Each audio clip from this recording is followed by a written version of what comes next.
talking about building the AE-SE relationship in this session, because when it comes to demos, the AE-SE relationship is a dynamic partnership, and just like a successful marriage, a successful demo starts with a solid partnership based on trust and understanding. Yes, we're comparing the relationship between an AE and an SE to a marriage, but let's face it, you can kind of identify probably with both. You know, I can't live with them, can't live without them. So we're going to be taking you through some couples therapy. I mean, some SEAE therapy now.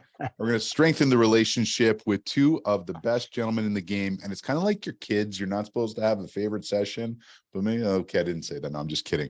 Jamal Reimer, who is the founder of an incredible community called the Enterprise Sellers Community. And of course, Chris White from Tech Sales Advisors, very good friend of mine. We have had a few days together this year, my friend. But I want to dive right into this, guys, because there's a lot to go into. And I think the way I want to frame this conversation, Jamal, I'm going to start with you. When we were talking about this, because, you know, we've had this conversation, the three of us before, I love how, and Michael Sindicic from Trip Actions also brought this up in an earlier session today. This is like a Broadway show, right? There's theater to this. So how do you look at the demo experience before we dive into the relationship, Jamal? But how do you pull that thread and liken it to a Broadway show? I'm an analogy guy. I like to keep it simple and relatable to something we all know something about.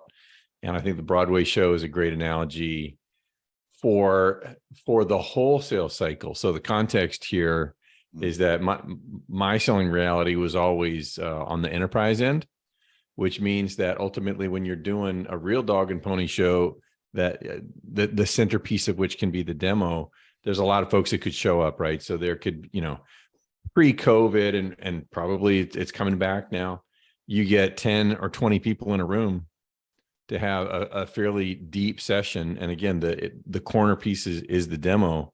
And to pull something like that off requires a lot of practice in advance, a lot of choreography, and a lot of production.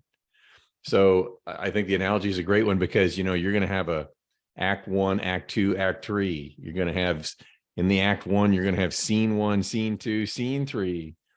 And that partnership, the AESE partnership is kind of like they're co-directors of the whole show. And so that's kind of the corner piece. I could talk about it forever, but that's really where it comes from. I love that. Chris, by the way, love that t-shirt. It's pre-sales, not please sales. That's a great one. Chris, take me through, because you live in this world every single day. Why do we often have disconnects between sales engineers and account executives? We've only got 45 minutes. Is that right? Where to start? I think it starts with one of the things that I like to talk about. We are fundamentally different in some very fundamental ways. And so I think we have very different approaches to a meeting. We have different approaches to talking about solutions. We have different approaches in how we want to engage with customers. We have different drivers. You know, one of the things I like to talk about, and Jamal, I'll put you on the spot. What do sales professionals, what do AEs tend to fear most in the context of a deal? And be honest. The context of a deal or the context of a demo? Let's just go with big picture. In the context of a deal, what do they fear most? I mean, I've got a saying which kind of wraps it up for me. Enterprise sales is one of the only jobs where you could lose $500,000 in commission just by one mistake. So, and you nailed it. What do they fear most? Losing the deal. By the way, as they should. It's their job, it's their livelihood, it's their responsibility, right? What do SEs fear most in the context of a deal or in the context of a demo? Losing credibility. Like, don't get me wrong, we want to close this deal as much as anybody, but this is our reputation on the line, right? Totally different level. So Nick, I'm coming back to your question. Like, why is this such a challenge? I think it begins with the fact that we're just wired fundamentally differently, which means right out of the gate, we need to work hard to understand one another and avoid projecting motives on the actions we see and the words we hear, right? And really work hard to bridge that gap. So that's the first thought that comes to mind. I'll kick it back either into your court or Jamal's court. Jamal, did you want to comment on that? Because I felt you landed that plane pretty well there, Mr. White. Oh, good. We can move on. It's beautiful. He stuck the landing. Yeah, he did. So Jamal, so usually the sales engineer, typically, I'm painting with a broad brush, but typically the sales engineer is considered the trusted advisor. How can an AE leverage that fact to their advantage? I mean, the best AE is also deep in the business that they're selling into, but oftentimes that's simply not the case. And the AE themselves, especially the higher they try to get, the closer you get to the larger deals, the higher up the chain you're going to be. And you can't always be the expert at everything. And so I like to always bring in others around me who know more or fill gaps in my own game, either about my product or about the business that we're selling into. And really great SEs can do both. Sometimes you gotta sell to a bunch of industries. You can't know them all, but sometimes when you know an industry as well as the product, it's just magic. And one thing that we could get into is almost divide and conquer, right? Where the AE takes on certain relationships or remains the point person with certain individuals and gives the SE free reign to go after this person, or to make those connections because they're a better fit, either technically or from an SME standpoint, or even from a personality standpoint. So I like to leverage my trusted SEs as really partners in the deal. And sometimes we're working something lockstep together, and other times it's divide and conquer and working with different personalities separately. Nick, can I build on that, sir? I saw you taking notes. You had a feeling I was going to. So I want to take this even a step further. So your question, or your sort of the softball you tossed us was this idea that the sales engineer is sort of viewed as a trusted partner. One of the comments I want to make is it's an unfair disadvantage to sales professionals. They are, and I'll even say we are guilty until proven innocent in the eyes of our prospects and customers, right? Why? Because we're in sales, right? It's just, and whereas sales engineers, we don't face quite that stigma, if I can use that term, right? We are sort of given more the benefit of the doubt because we're the expert, right? The technical expert. So we need to recognize that. We need to recognize that, hey, we're like the secret weapon on the sales team. But there's another thing that we can do. We can actually help our sales counterparts, the Jamals in the room, actually build credibility with our customers. There are certain things that we can say, or there's, quote, softballs that we can toss our sales counterpart that gives them the opportunity to build credibility with the prospects and customers we're dealing with, right? And for sure, there are certain things that we need to avoid saying that make our sales counterparts look more like the less credible, individual that our prospects and customers may already be thinking. So, Jamal, does that resonate with you? Yeah, I mean, it also goes to the level of preparation. So there are going to be some things that the SAE that the SE knows cold. There are going to be other things that the AE knows cold. It'd be great if they both knew all of it cold. And even though we're never going to get there, we can get close. And it's only going to happen if we spend the time to get both sides up and running. So from the AE perspective, the more we can give to our SE counterpart by saying, okay, here are the personalities who are going to be in the room. Here's the political landscape. Here are some words that are absolute landmines. Here are things that have gone wrong. Here are things that have gone right. And the more that we can fill in all of this great context, that's going to go into the areas that the SAE that the SE goes into or not. Examples that are given, etc. So the AE can help the SE avoid a lot of landmines and lay up a whole lot of alley-oops But that's my half of it. That's the part that I see. Well, and in return, right? And you're right. As an SE, like the more you can give me, in terms of things not to say, people to be aware of, their terminology, et cetera. And in reverse, it's my responsibility to make sure you understand this is what I've prepared, this is what I'm planning to cover, this is my approach, right? Is there anything that maybe you were expecting me to do that I haven't prepared, et cetera? We were talking, I think, Nick, you opened it up as like this notion of the Broadway play, right? Like you don't just show up on stage and like, ta-da. I mean, I guess improv you can, right? But I mean, there's a reason, habit number 3 is to prepare. I mean, it's, success in the demo is as much about what happens before the meeting as it is in front of the customer, right? So it's, and to your point, Jamal, it's a two-way street, right? I mean, you need to give me as much information as you have. And by the way, that you think is valid for me to know. I don't need to know everything. I just need to know those key things that will really sort of dictate how I might approach my sort of part of the meeting. In reverse, I should never show up and do something that catches you by surprise, right? And if that happens, by the way, if that happens, we both have some ownership there, right? Yeah, for sure. That was great. And I really like how you hit that point. By the way, just going forward, if you do have a product-led growth product, we're calling that improv now. Okay. So,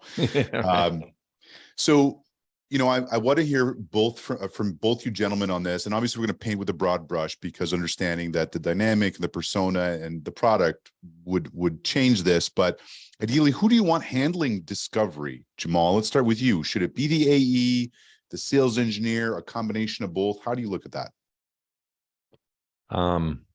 I don't really see discovery as a discrete task. It's like a way of life. Discovery is a way of life. And so it should be happening all the time. I've been in situations where I run it or the SE runs it. I don't have a lot of religion about it, because it should be happening all the time. And I've, through a lot of mistakes, I've grown the habit of including my SE in as many conversations as I can. Mm-hmm. So, there's a continuum, right? The two extremes. Never invite them and just tell them to show up and do a demo. Invite them to everything, and somewhere in between. I'd be closer to invite them to everything wherever it makes sense.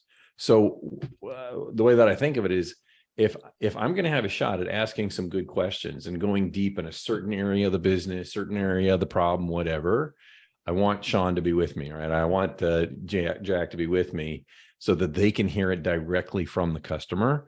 And because they're going to be able to ask, they're just another perspective. There is so much value to team selling, whether it's my manager or my SE or somebody else on the team. It's great to have multiple team members in pretty much every meeting, because you're going to hear it different ways.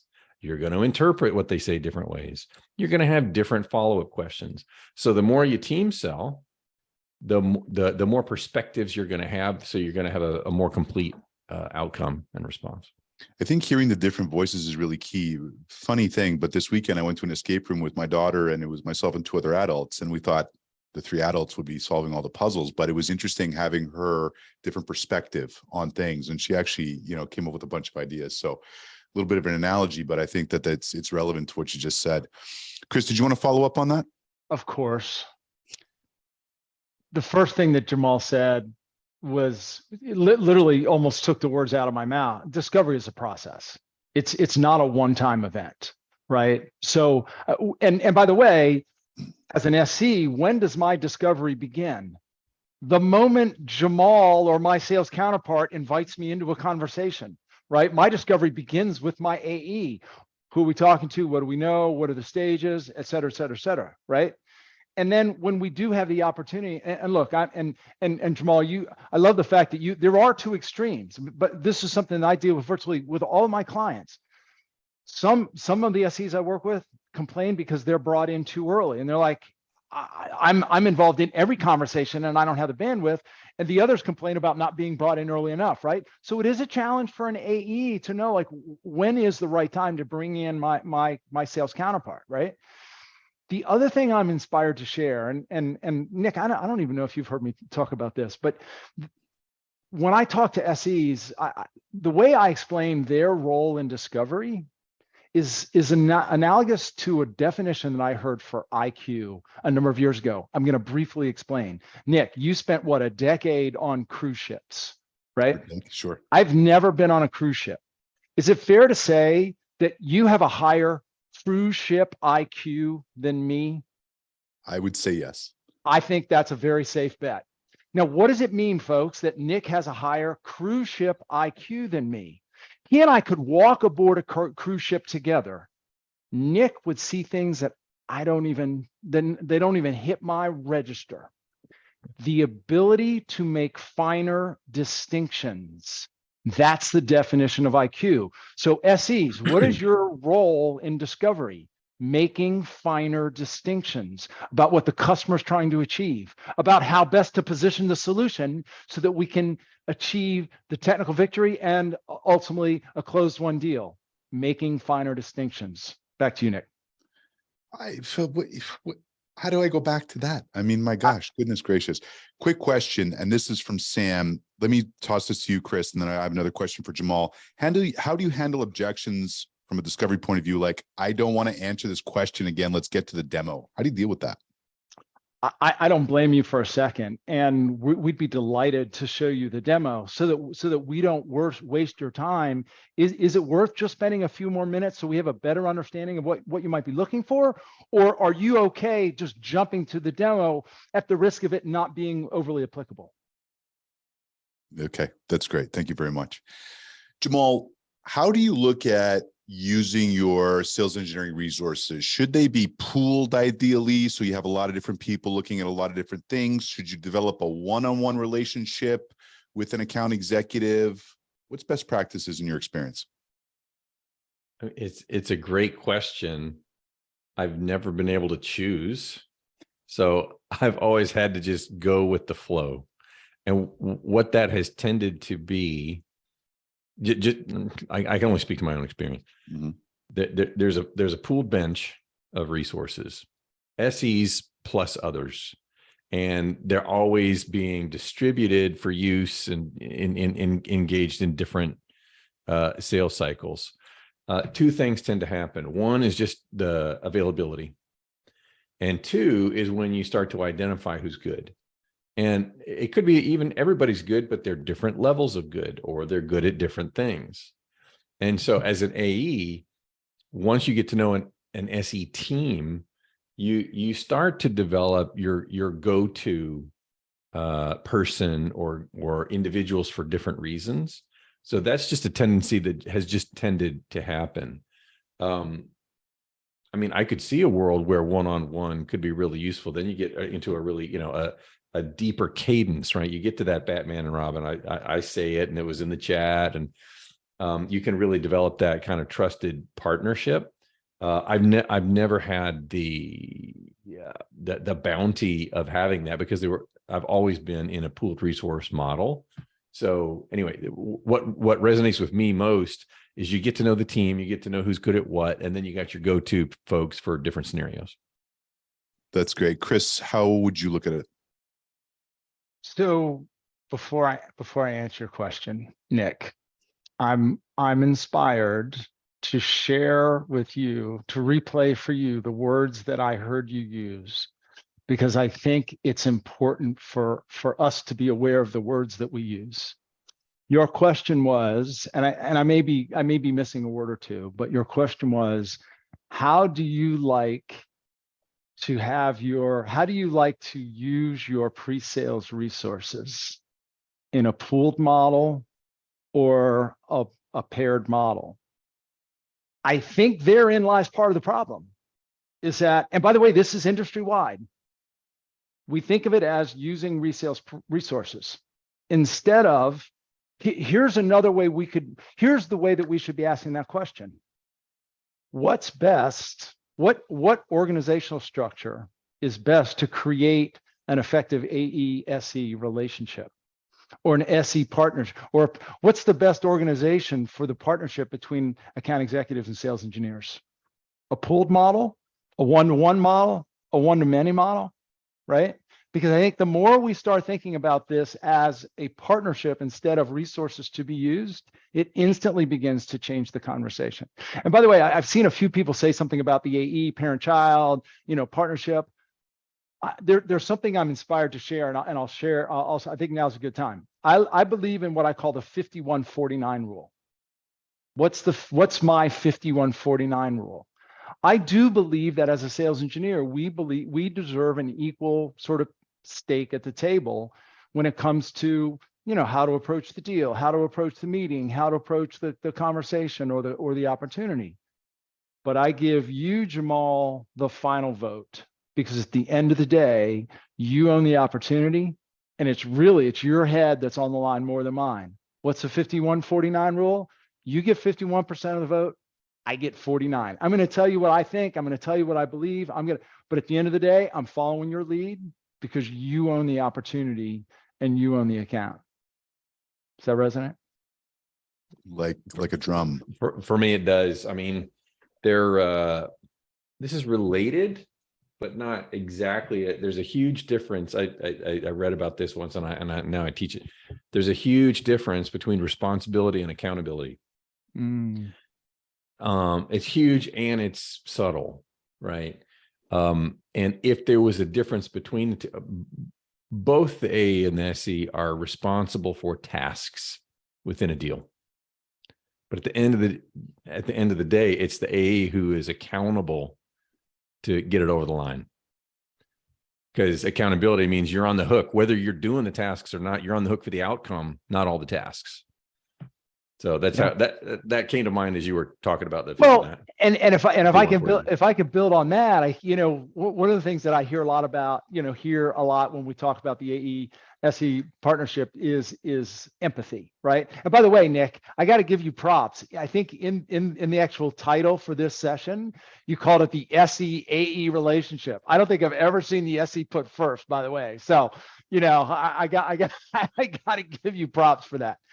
But I think the thing that is easy particularly for SEs to forget is the pressure that AEs feel and the pressures that AEs, we just, as an SE, look, we have a lot of pressure. We put a lot of pressure on ourselves. We're the guys or women who are out in front of the customer, right? Spotlights on us, and, the AEs looking at us, and the customers are asking tough questions. But we don't feel the pressure that the AEs do from management, from themselves, right? Maybe even, back at home. I think we need, in order to demonstrate empathy, as SEs, we need to remember that they have a certain level, the AEs have a certain amount of pressure on them that we are spared of. Now, in reverse, AEs can demonstrate empathy for us by respecting our time. Right. It's one of the things that we value the most. So this draws attention to the differences, right? You want to respect AEs, respect the pressure they're under. You want to respect SEs, respect their time. Chris, I'm going to jump in because there's a lot of football chat going on in the comments here. And so actually what's being discussed is a quarterback and coach relationship. But you have one analogy. Let me know if you need me to cue you up, but about football that I think really pertains to this. You need to cue me up because I have so many football and sports analogies. I'm forgetting which one you're referring to. The AE wants the SE to run their own routes. I'm so glad. So it's funny. I actually wrote that down because Jamal was saying earlier, there's some parts that the SE needs to do and some parts that the AEs need to do. And Nick, you hit that ball out of the park. Yeah, as SEs, folks, sometimes we need the ability to run our own routes. If the AE has to tell us everything that we need to be doing or should be doing, then we're not living up to our end of the agreement, right? Now, on the flip side, Jamal, the other thing that you said, which I loved, was sort of giving them, I even wrote these words down, free reign, right? sometimes, and look, I've been there before. As an AE, sometimes we want to control the narrative and control everything that's going on in the opportunity, usually from a place of fear. We need to trust our people to run their own routes, right? But as SEs, we do need to be able to run our own routes sometimes. And that means sometimes building technical champions, building relationships, et cetera. So if you don't understand American football, running your own routes is just knowing where you need to go on your own. So when the quarterback throws you the ball, you're in the right place at the right time. yeah. A couple great questions in the chat. I'm just going to go down a rabbit hole real quick here because I think these are relevant to what we're talking about. First one is thoughts, Jamal, I'd love to hear your feedback on this. Thoughts on how sales engineers can best deal with account executives that aren't consistently giving them enough information to be prepared for the demo. How do you handle that? What can the SE do? Okay, so one idea is the AE either through the SE manager or directly to the SE schedule. Sometimes comes in out of the blue. They schedule you for a demo, right? And it just shows up on your calendar, nothing. And then you have the choice to accept it or not. Now, what you could do is you could say, I'd love to accept this. I have the availability, but before I can accept it, we got to know what's going on. Let's do a pre-call the week before, 3 days before, whatever. It's just a matter of fact part of your process. And so it's not asking too much. It's not looking cheeky. It's not being assumptive. It's a very natural and expected thing. That may not be answering the question, but to me, I don't understand a world where I see them do it. And I don't understand it. I don't understand the mentality of an AE that just says, just show up and do this, because it's like, it adds no value, and it totally misses the point of the selling opportunities within a demo. A demo is not, it's almost misnamed, you know, doing a demo. That's interesting. Unpack that, please. When you hear, if you just kind of fell off a log and heard the word demonstration, you take it at face value as here's a widget.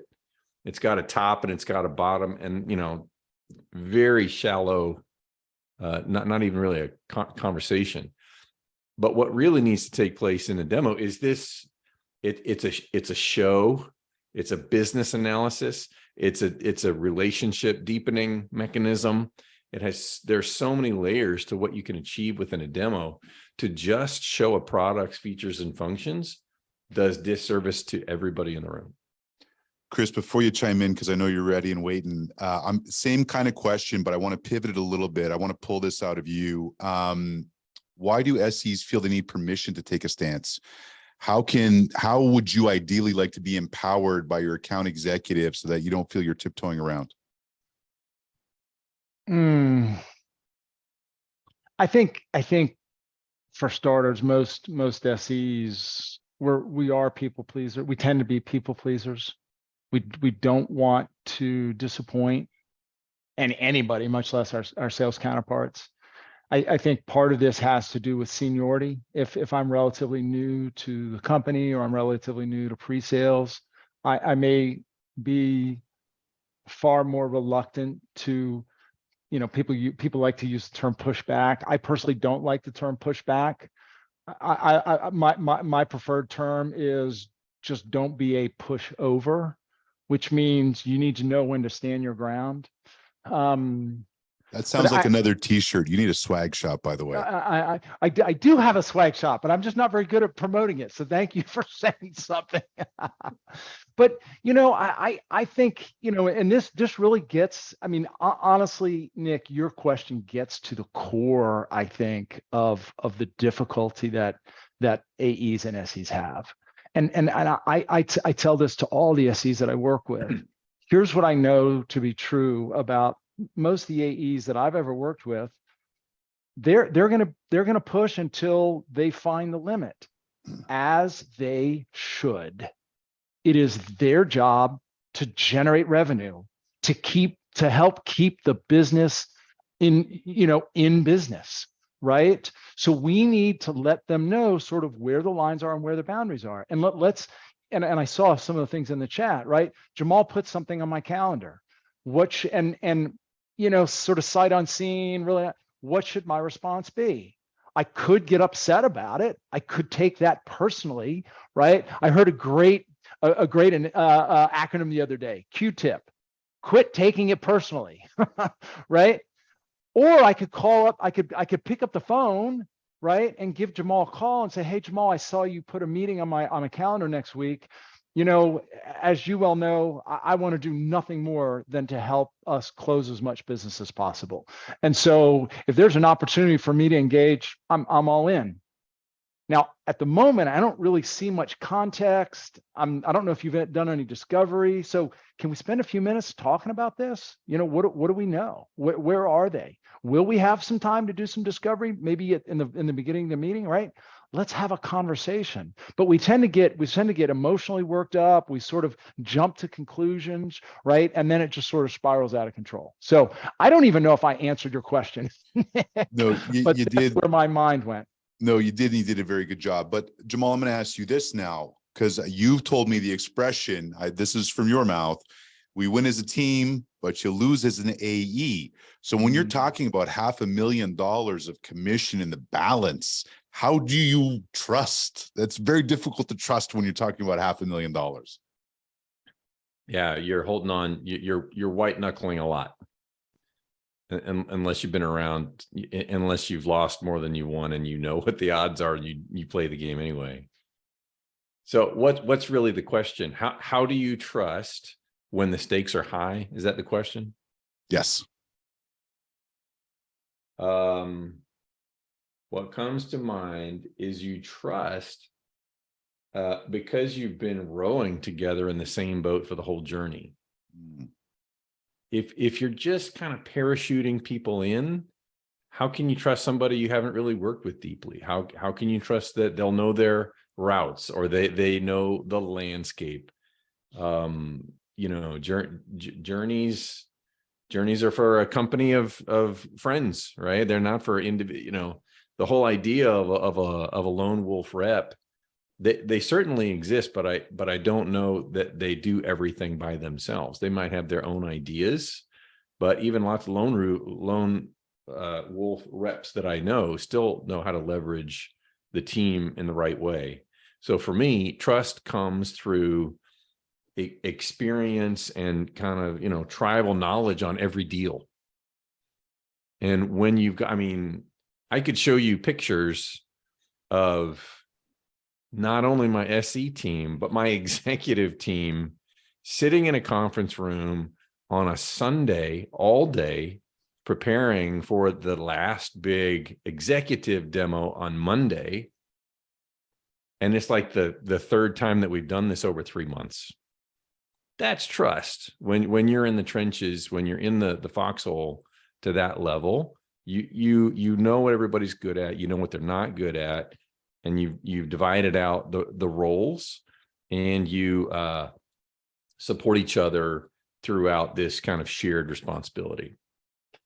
Nick, Very well said. Of course you can. Can I? I'm inspired. I'm inspired to share this story, and I think, Jamal, this lines up with what you're talking about.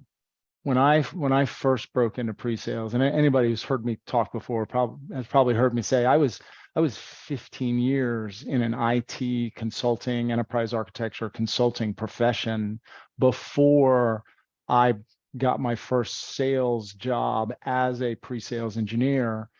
And look, I was a self-proclaimed expert in my field, and I went to work for the software vendor with whom I was an expert in their platform.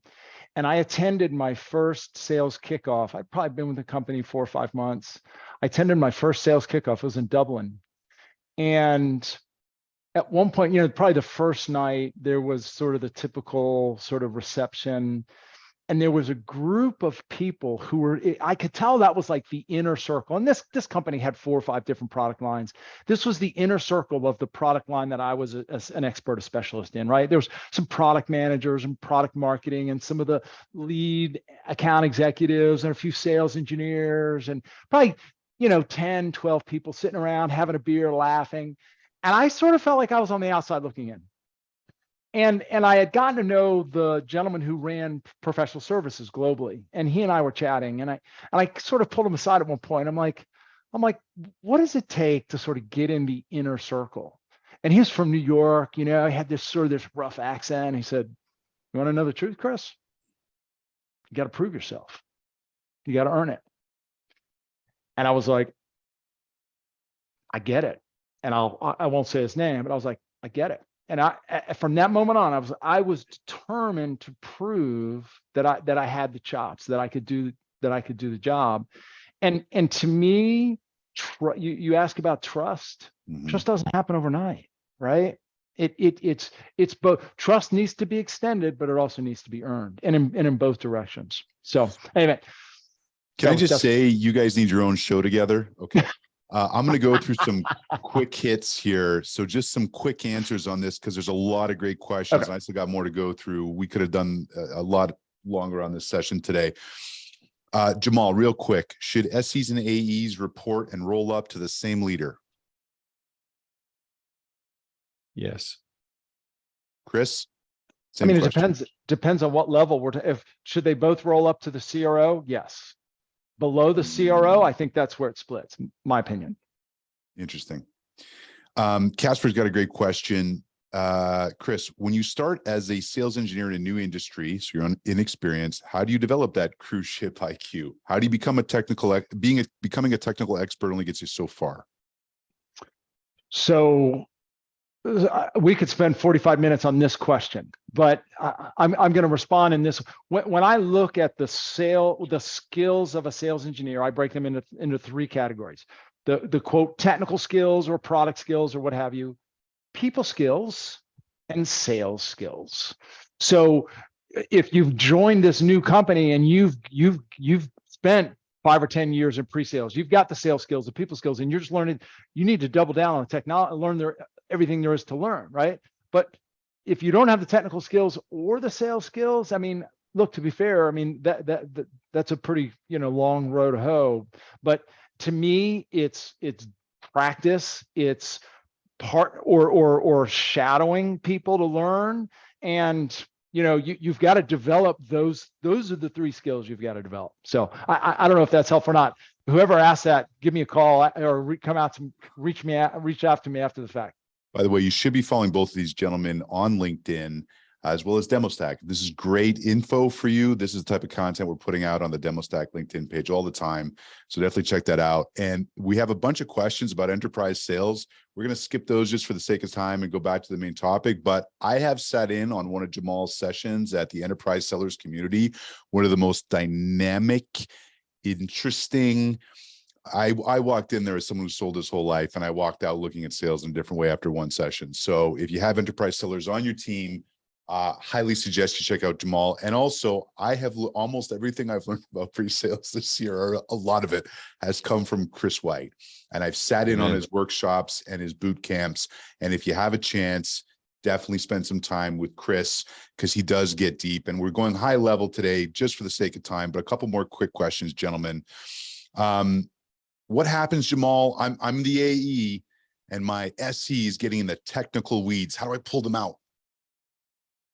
I mean, you got to use some finesse. Sometimes it's as simple as asking a question either of the SE, because they got to stop the diatribe, turn to you and answer the question. Or I sometimes I'll say, "Hey, Joe, SAE, this is probably a good time to ask the customer this question," and then I'll ask the question, which starts to redirect the conversation toward wherever it needs to go, back to the business, back to the pain, get out of the product, whatever. What I don't want to do is make the SE look bad.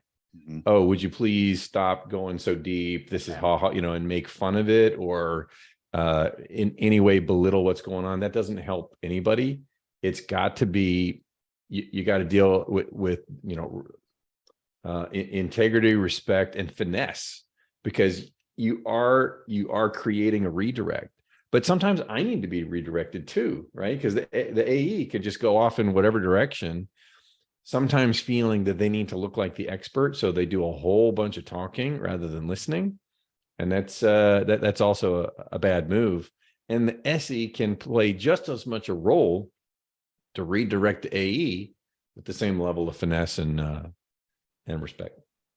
Very well said. Chris, did you want to follow up on that quick? I mean, the two thoughts. First, the SE as SEs, we need to have situational awareness, folks. Like, we need to be aware of when we're going deep. And if we feel ourselves going deep, pause ourselves. Actually, Jamal, before I go any further, is this the right level of granularity, or should we bring it back up a level? And then the only other thought, I get this all the time. What do I do as an SE? What do I do if my AE says something that maybe is a little bit outside the lines of reality? I always say, if it's harmless, let it be and have that conversation after the fact. To your point, you never throw your AE under the bus. But if it's potentially misleading and detrimental to the customer, we got to say something. So I'll just say something like this. Actually, folks, before we go on, what Jamal just said is right under certain circumstances. But in your case, there might be some other nuances that are worth mentioning, and then set the record straight.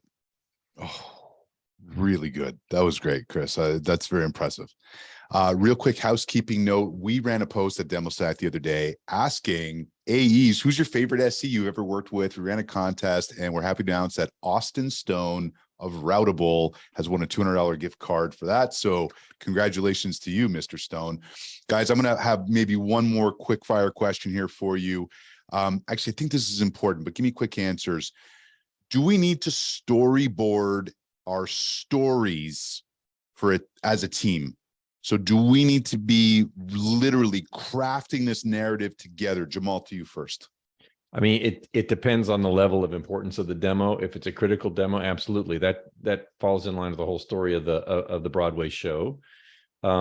We do practices, then we do rehearsals, then we do dress rehearsals, right? So when it's a must-win meeting, we go down to the level of scripting. It's not like we read scripts, but we talk about, okay, who's going to speak on this slide, and what are they actually going to say, and what are they not going to say? How long are we going to let it sit on this slide? How many topics are we going to cover on this slide? Is it a backdrop slide, or are we actually going to do stuff on it all the way through the deck and the demo? You know what, Chris, I'd love to let you answer this, but we're out of time. So I'm going to suggest your answer should be a post on LinkedIn tomorrow, which is why you should be following Chris White from Tech Sales Advisors and Jamal Reimer from Enterprise Sellers Community. Gentlemen, this was such a pleasure. If you are still with us, well, you are, because everyone's still here. We're about to go into the next session, which is another very exciting one. So we'll see you over there in a minute. Gentlemen, thank you very much for your time. Thanks. Thanks for having me. See y'all.